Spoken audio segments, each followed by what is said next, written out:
to invite my panelists. They're welcome to walk up the stage or jump it like I do at your comfort. So first to the stage, we have Deborah Smith of Modular Express. Take a seat anywhere you like. And she will be joined by Paul Tierney, CEO of MMC Ireland. Next up, filling in for Ger Fahy of Reimagine, we have Keith O'Mahony, Head of Design with Reimagine. And last but certainly not least, Dick Durkin of Durkin Consulting. You're very welcome all. Thank you so much for joining me today. Now, thank you all for being with us on day two. Day two, generally, of any event has a reputation for not being as stellar as day one, so we're going to try and knock that in the head. And in typical fashion, I did not prep my panel, and the closest they got to a pep talk is that I don't want any generic bland answers. So you are very welcome to shout out from the audience. I told you can default to GEA if we need to. Oh, yeah. So essentially, I want to understand what's happening. So our first question, and one of the big topics we have today is to understand what's happening around MMC. And if you use the word sustainability on my panel, I want to know what you mean by the word sustainability. So I'm going to hand over to Paul Tierney, CEO of MMC Ireland. MMC Ireland is the leading voice for members of the Offsite and bodies for Offsite and other modern methods of construction in Ireland, and all of my panels today are early founding and driving members, not just of MMC Ireland, but of this growing Offsite and MMC sector in Ireland. So Paul, you might give us an overview of the work that MMC Ireland does. You just stole the first 2 minutes of my response, Carol, by telling the audience who we are. So yes, just to kind of brief you on who MMC Ireland are. They were formed just shy of 3 years now. Carol was kind of involved heavily in setting up the organisation. As a coincidence, it's not a coincidence. The 3 people on the stage with me today are members of MMC Ireland. There's currently in MMC Ireland. It is a true representation of the MMC sector in this country and further afield. It has companies involved in both manufacturing, whether that's in 2D or 3D systems, has engineering companies, architectural firms, consulting companies like Dick, who are heavily involved in MMC. There's a massive gap in the market for what I would call MMC integrators, who are consulting companies who bring it all together, looking at design solutions and how we best match a design solution with a manufacturer and a contractor. So that kind of gives you an idea. It's just shy of 3 years old. I'm in post myself 2 years. We've just finished our 3rd national conference, which was in Johnstown State. That was last month. We had over 300 delegates there for 2 days. Really great event. Very well delegated, and the feedback was fantastic. So pleasure to be here, Carol, and thanks for the interview. Super, thanks so much. And I'm going to steal one of your lines as you opened the MMC stage this morning in typical leader fashion. He posed a question but didn't give us an answer. And that question was, and it's something while we're discussing the capacity and pipeline for Ireland's MMC sector today, I do want to see if we can answer that question. And the question Paul posed was, how modern are our modern methods of construction? So I'd like the panelists maybe to keep that in mind, and we'll see if we can get closer to an answer on that. But Deborah, to build on what Paul was saying around what this growing sector coming together, what they're trying to do, you're one of the companies trying to deliver on the ground. How's that experience been? So it's been quite challenging in a way, because we do 3D volumetric, which means the product's finished when we bring it to site. And we did find some challenges around the skills, installers, other technicians that install heat pumps, solar panels, etc. So I think there's quite a skills gap there. We've got actually installers with us to install our engines. I think maybe some challenges around transportation and roads and stuff like this. So the logistics can be quite tricky as well. But all in all, I think it's still worked out fairly well. While the groundworks were being done, we built in the factory and we had it timed well enough. But, yeah, I think certification then, we've been stuck for maybe 4 months on certification because there's a lot to the system for people to wrap their heads around. So we found that a bit of a challenge as well. Um, You're the first person I've heard talk about challenges that hasn't mentioned planning. So can I take it your scheme had a beautiful delivery through Ireland's planning system? no. So I think for the planning, because a lot of the planning is geared towards traditional, and as MMC providers, we find then we have to modulise those, those buildings to make them suitable for the factory floor. So I think it might be good if the architects were allowed to design in modular and traditional, and that gives the client the option then what they want, rather than somebody could come to us and they'll say, "Can you have a look at that scheme?" I'll look at it and I'll go, "No, we're not doing it," because by the time we do those drawings to make them into modular, because everything has to fit on the back of the truck, because no matter what way it's coming on the back of the truck. So that might be more cost to the client, it might be extra time that they don't want to use. So I think the planning, I know the LDA is doing a lot around bigger, larger schemes in Dublin. So I think that might be an option maybe somebody could look at.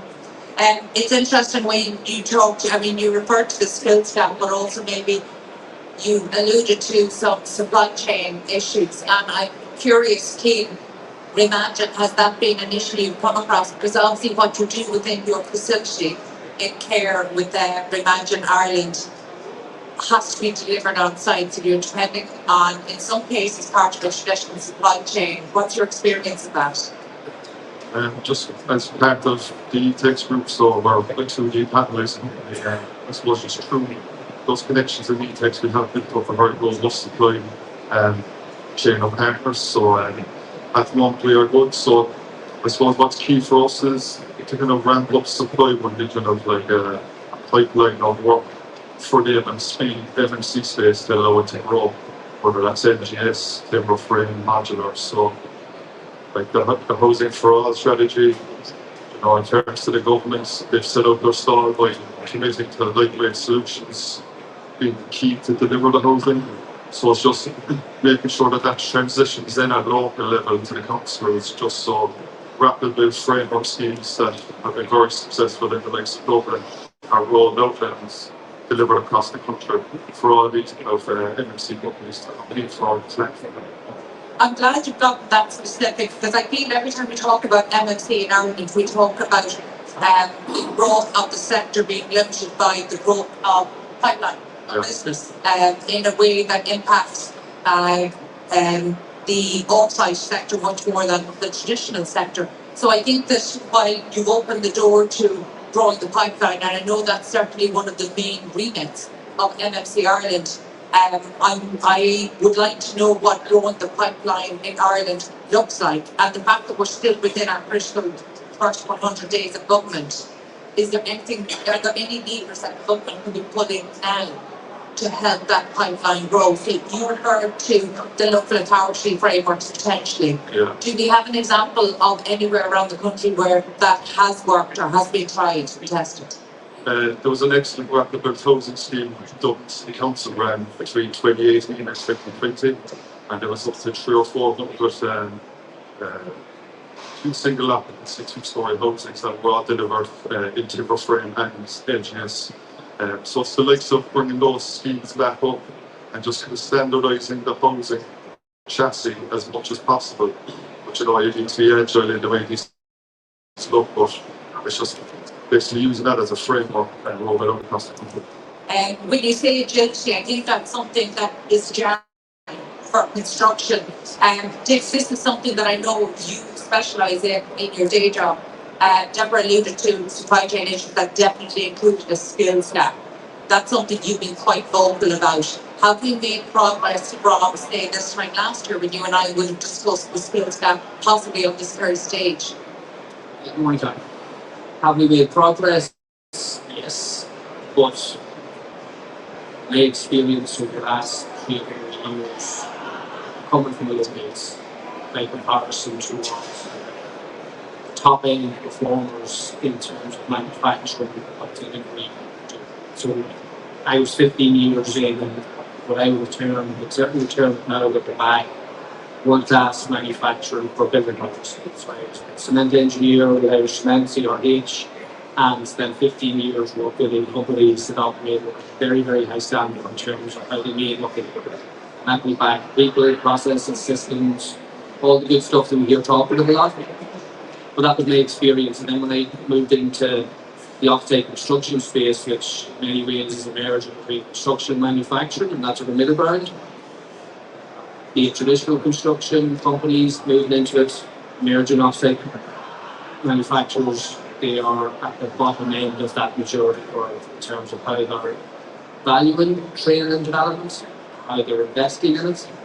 And it doesn't take long to walk the floor and have conversations to sort of see the troubles and issues that they're having, that they manifest themselves on site and come at a cost and come at waste. All the issues that the experience can be rooted back in terms of the maturity of their skills and talent. And it's not just with skills, it's about how do we have structures in place that attract people into your business. So into your own business and into the industry, getting them in.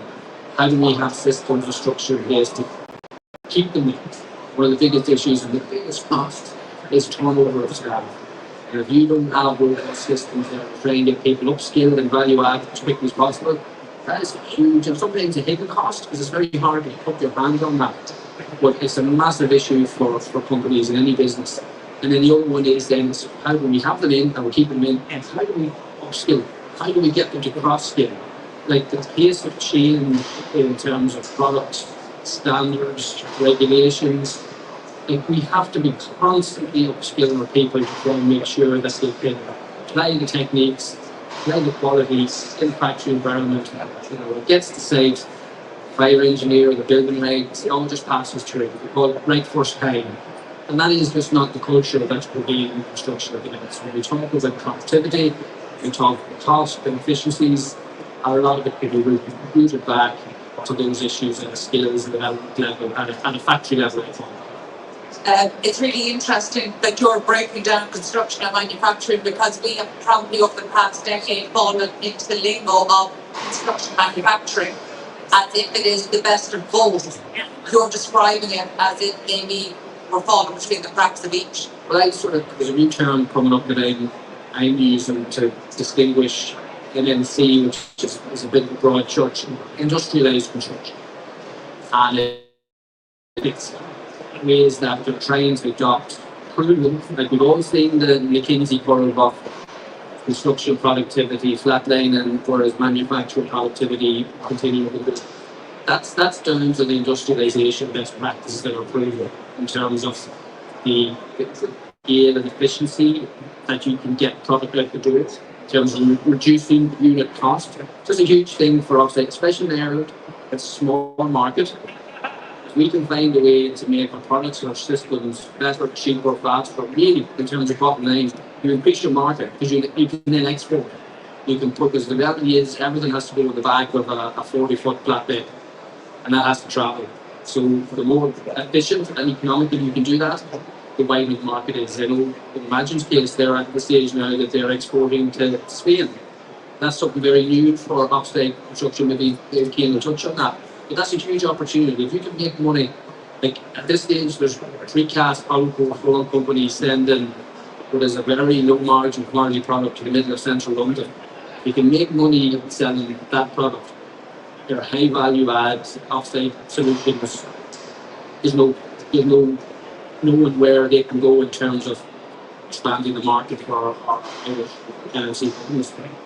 Can I just go back on a couple of points there? So just to agree with pretty much everything that Tina said, until we get to a stage whereby we're investing with semi-automation and automation in areas like 2D and 3D, we aren't going to get to the stage of high productivity that we have in those precast concrete solutions. There's a company called Midland Steel, again, members of MMC Ireland. They have an absolutely fantastic facility down in Portlaoise. I've been down there twice in the last couple of months. I brought one of the senior executives from Homes England down there last month to show him. Now, I've never thought I'd get excited about steel before in my life, so just bear with me with this. So steel rebar, as far as I was concerned, rebar goes in the ground over it. That's just the way it is. He has a fully automated factory down in Port absolutely state of the art, like as in best in the world, world class. I just signed the licensing agreement with one of the largest main contractors in the States to license this product. They have two welders in the factory, and this two welders, the fact is a mirror of a factory 15 minutes away where there's 28 welders doing the exact same thing. This factory produces, I think it's 4 times more rebar than the one with 28 welders, and there's 2 people working in this workshop. It's like workshop is understatement. They have 0 waste in the factory, so much so they have no skips on site. It's a factory with no skips, true 0 waste, and that is achieving the highest productivity because of automation and investment in automation. So those kind of stats are available throughout the MMC sector, but unless we adopt as a basic principle lean principles in how we manufacture, but the investment for semi-automation and automation, we won't get to what we could get to by having that money to invest. And I think the government needs to kind of step in here to assist. But back to Keith's point around standardisation, pipeline, etc. My role with MMCR, and I do spend a lot of time with government, I spend a lot of time with the Department of Housing, and having spent 20 odd years working in the UK, I've little or no experience of the Irish market. I've certainly had little or no experience with the Irish government. I have to say, I've nothing but respect and admiration for what they're doing in the Department of Housing. I know they get a lot of bad press, but genuinely I think what they're trying to do, particularly for the MMC industry, is second to none, and compares way over and above what they're doing in the UK, which may not be a good benchmark, by the way. But just to give an idea of what the government are doing in regards to standardisation and pipeline for their sector. So the company, well-known MMC architectural practice operating both around Europe, Hawkins Brown. They've been working with the department for the last 4 or 5 months, and there's been a number of stakeholders and key stakeholders involved in standardising what the future residential housing and apartment stock will look like in this country. So the stakeholders have been people from the sustainability sector, people from the accessibility sector, people from the MMC sector, developers, planners, and building services, and of course architects. So they've gone to the industry, not saying necessarily saying they want to be industry led, but they certainly want industry involved in designing what these standard house types will look like. At the same time, the government had a scheme last year to build, using MMC techniques, 1,500 houses. There was a debt forgiveness program where, through the local government management agency, 13 councils have signed up to this. There's 33 sites currently at this moment in time. I call it in production or in contract to build 1,500 MMC housing villages. That program was €100 million, where the government, any debt that a local authority had, to free up that land to build using MMC. 96 million of that 100 million was drawn down by councils, and those 33 sites are currently in contract and in construction. So there's a lot going on in this space to kickstart pipeline in MMC. There's a lot going on. I mean, the program around standardisation is nearly complete. First of all, don't need to apologise for being excited about rebar. If you can't get excited about rebar, not construction, they're in the wrong place. Don't worry about that. People used to laugh when you like say friends, Carol. You can get excited about the vent here as well as that, no parking front. And genuinely, I'm really happy that you gave us that overview. I'm actually relieved that you gave us that overview, Paul, because what we were seeing there, what was coming to mind for me is that I've been MMCR has been calling for 3-4 years and working towards growing the pipeline. But what I was starting to pick up from Dick, and particularly the example there about being managing export to Ireland, the reality is the industry calls for pipeline work. trying to grow the sector. But what we inevitably see is that industry moves faster than policy. So will it be like the data center sector, that we build this expertise, we build this capacity, and if policy doesn't help facilitate a pipeline, then that gets exported.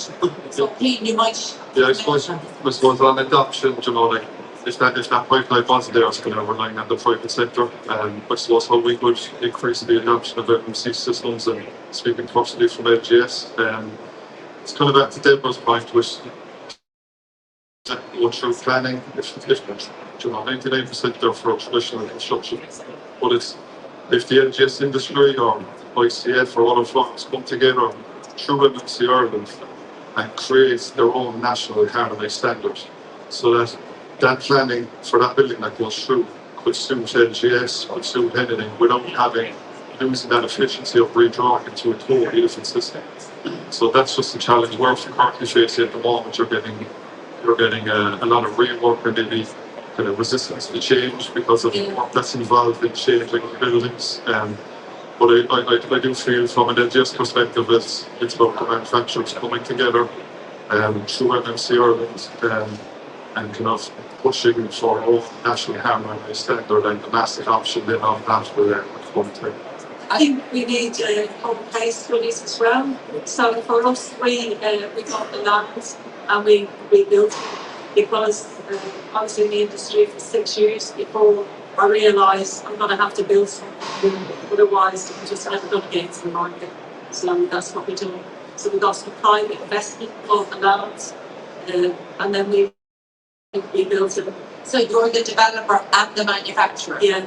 Explain the process. Well, actually, before we get into that, because I actually want you to be able to tell us about that particular project, because I think it's interesting, but also one that you're hoping that potentially they could do a walkthrough. But I am conscious that at an event like this, there's almost as much expertise in the floor and walking around as there is on stage. So is there anybody in the audience who'd like to get involved in this conversation? Have you any questions at this stage that you'd like to put to our panelists? Or is there any kind of misconception that has been driving you crazy in the last 2 days?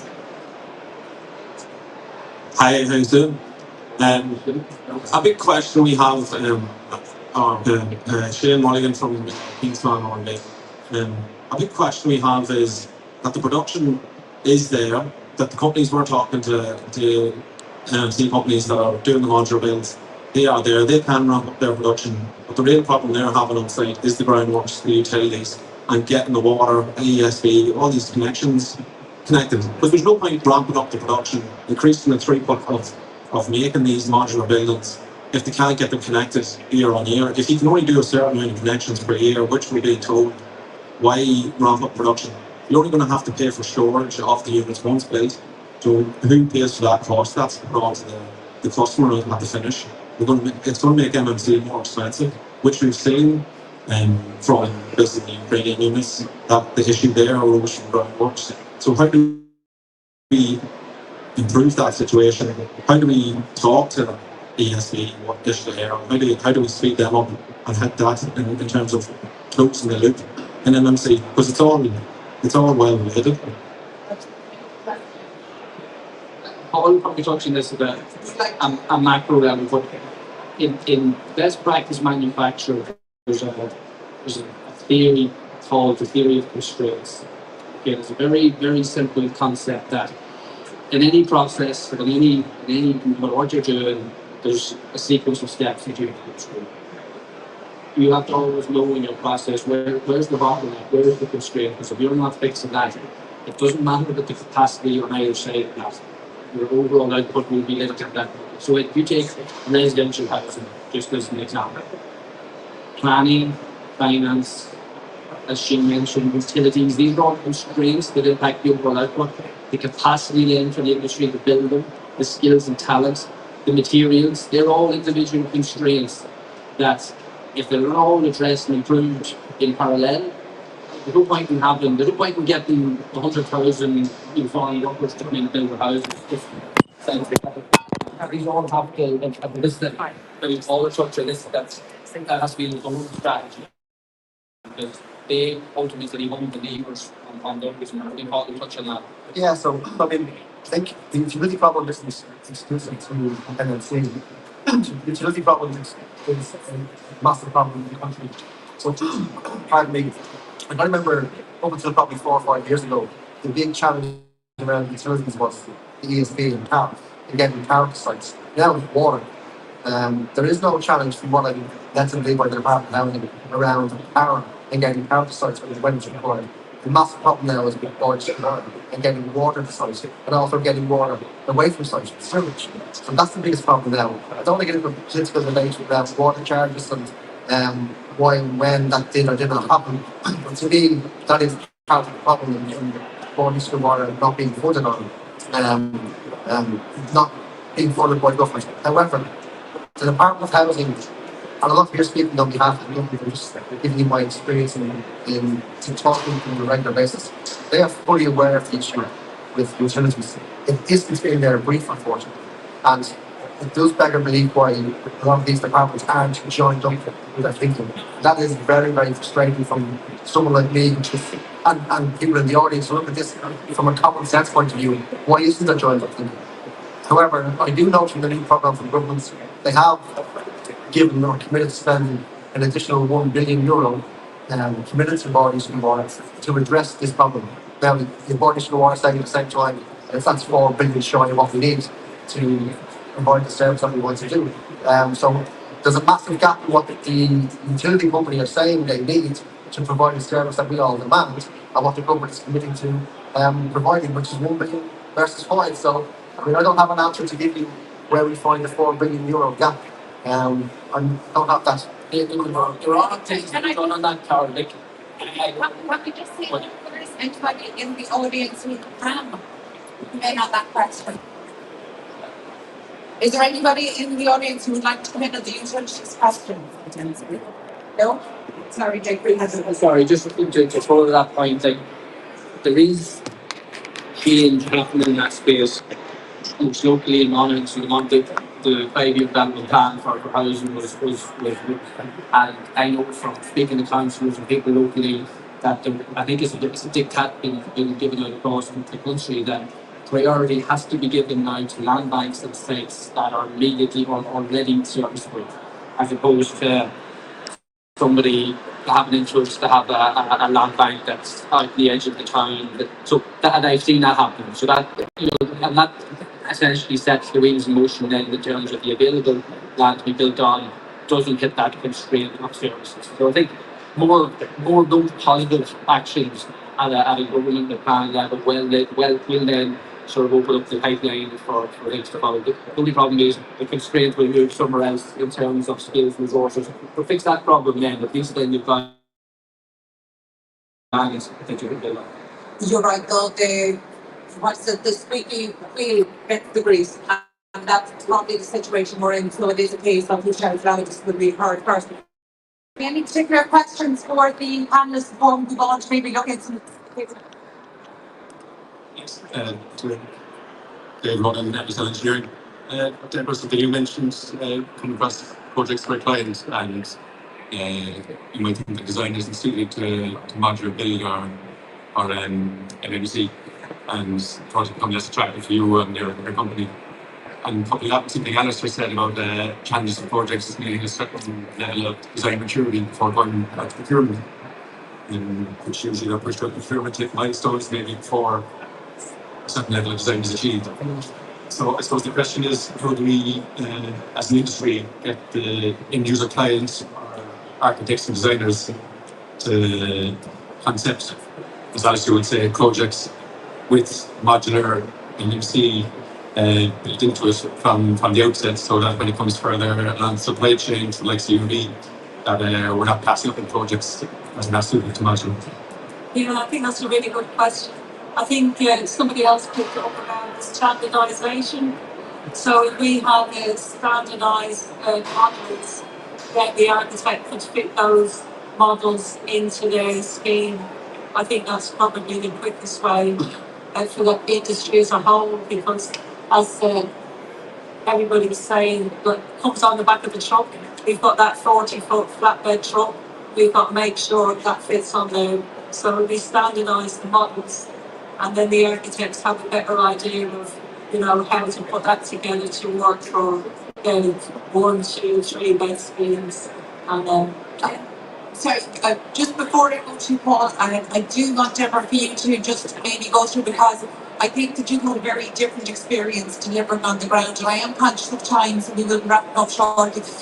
But I think you've had a really interesting journey to get something on site, because it is the real entrepreneur experience to say, I can't get funding, I can't find this, so I'm just going to go and do it myself. So as a manufacturer, you can pay the developer to be able to test and prove your model and to get work on the ground. So you might just give people an overview of the project here in Dublin. yeah. So yeah, as I said, we were going for about 6 years. We had a design from Innovate UK, and we knew it was going to work. But then it was getting people to invest and give us that opportunity. So we tried lots of various frameworks. We couldn't get in there because we didn't have a project. So it was like the chicken and the egg. And so I got some partners outside. They were actually manufacturing partners, and they invested in me. And we bought the site, we built it. And there was a few bumps in the road, like every new project. But we got out the other side, kind of unscathed. I think sometimes you've just got to take it and make it happen. Otherwise, you're just talking and talking, and nothing gets built. So I think more case studies as well. So we're having an event in April. We like people to come and kick the tires, and you're welcome to come in and ask as many questions as you like. We're pretty open. Very good. What I'd recommend for anybody who does want to learn more about that particular project, maybe make your way over to the MMC Ireland stage, and Deborah will be around for much of the early morning and up to lunchtime. Maybe just to be able to walk the site, experience, and maybe answer some of the questions that you would have. Apologies, Paul, you want to make. Just to answer that question in two different parts. So one, and just to address both Deborah's and Keane's comments around standardisation. So I have seen the designs that the government are working on. They have been sense checked by the industry, by precast manufacturers, by light gauge steel companies, by 3D volumetric manufacturers, by timber frame companies. All of these designs that will be released pretty soon have been sense checked by all these manufacturers. So I think when they are released, industry will be, sorry, pardon me, industry will be very, very happy that they can get built. Because this time, because they fed into what these designs are doing. On the flip side of that, taking a concept design, which may not be what the government wants to do for social and affordable housing, but another scheme. In my view, there are only a handful of architectural practices in the country, in Ireland, that have the skill set in MMC that is needed to deliver an MMC scheme. Only a handful. And where you don't have the ability to work with one of those architectural practices, you need to partner with what I would call MMC integrated. So there are a handful of companies in Ireland. There's probably more in the UK. There are more in the UK. But there's only a handful of companies in Ireland. And what an MMC integrator will do, and I'm not ashamed because Dick's sitting beside me here, but Dick's firm does this role. He will, not literally, but hold your hand, take a concept design, and work with you with what you're looking to achieve as your outcome, like what are your key drivers for the scheme, and work with you to decide what technology is best suited to your scheme. Whether that's a 2D, panelized, closed panelized, open panelized, light gauge steel, timber frame, 3D volumetric. And that company and those consultants will work with you to design that for you. That's how you get over coming up with a design, then going to the market and the market saying, we have to redesign this. That just does not make sense. Completely inefficient, waste of everyone's time, waste of money. Up front, you are a partner with one of those architectural practices who have the integrator role built into their practice, or you go to architectural practice who has some skill set in MMC, but you have an MMC integrator working on your behalf to ensure what's getting designed can be built to meet your drivers. Thank you, Paul. I love the ambition, and it reminds me of the international incident you might have caused last week or last month by saying he believed in an English publication that he believes Ireland could be the European leader for offsite. Cian, do you agree with what Paul said, or is he being overly ambitious? Could Ireland genuinely? And by the way, it did receive mixed commentaries online. Does Ireland right now have the capacity to become a European leader in offsite and other MMC? Yeah, I'd agree with Paul. Like, we've some excellent companies out there, systems that are going through the Agroman certification, systems that are already certified, between modular, ICA, timber frame, light gauge, and numerous. So like, we just need to make it easier for the likes of architects and industry to use us. MMC Ireland are raising excellent awareness through their yearly summits and the work that they're doing. And education is a massive one. So like, we have the systems there, we can ramp up supply to meet the capacity. It is needed, like we see the record homeless figures coming out every month. So it's just, it just all trickle through in time, I suppose, with MMC Ireland being the driver behind that. And back to the kind of question on the wall thicknesses, we just need to make it easier in LGS or modular, just on wall thicknesses. There's so many modular systems in LGS out there. We're all essentially doing the same thing, with soil testing, thermal, acoustic.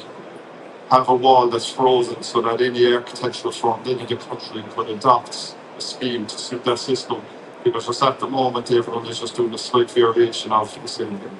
Thank you. And Deborah, with the benefit of hindsight and experience, and really for the benefit of anybody in the audience here today who might be thinking of a similar journey, what's the one thing that would have helped you at the start of your journey to know that you know now and that would have helped you to know before you started?